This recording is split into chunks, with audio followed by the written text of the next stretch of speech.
با تشبث فدراسیون فوتبال تاجیکستان و دستگیری کنفدراسیون فوتبال آسیا در شهر خوجند بخشیده به روز فوتبال عمومی فستیوال فوتبال برای کودکان و نورسان امکاناتشان محدود و بپرستار برگزار کرده شد. قید کرده شد که چنین قشر جامعه منتظم زیر توجه و غمخوری های حکومت جمهوری تاجیکستان از جمله زیر توجه به واسطه پیشوای ملت محترم امامعلی رحمان قرار دارند.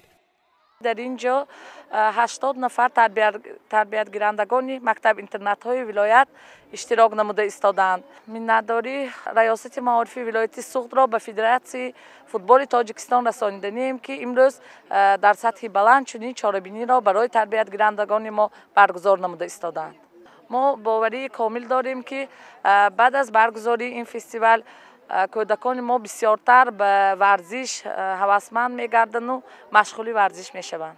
در فستیوال فوتبال تربیت گیرندگان مکتب اینترنت برای کودکان یتیم و بپرستار مقامات اجرایی حکومت دولتی ولایت سوخت واقع در شهر بوستان، مکتب اینترنت برای کودکان یتیم و بپرستار شهر استرافشن، مکتب اینترنت برای کودکان کر و شنواییشان سستی جماعت خیستیورد ناحیه باباجان غفوروف و اینترنت نزد مکتبی ناحیه سپیتامن اشتراک نمودند.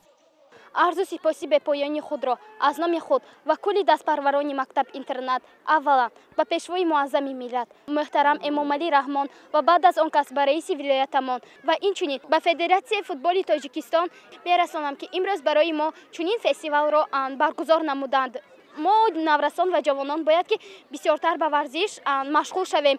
من خرسند از آن هستم که در کشور عزیز ما ورزش روز تا روز رشد یافته ایستاده است.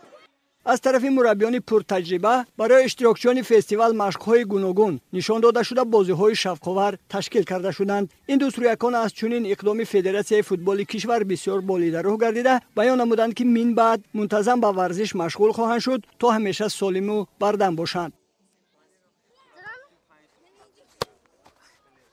من منتداری خود فهم تربیت گیرندگان را اولا با اساسگذار صلح و وحدت ملی پیشوای ملت پرزیدنت جمهوری تاجیکستان محترم امامعلی رحمان و برای تشکیل نمودن به فدراسیون فوتبال جمهوری تاجیکستان میرسانم.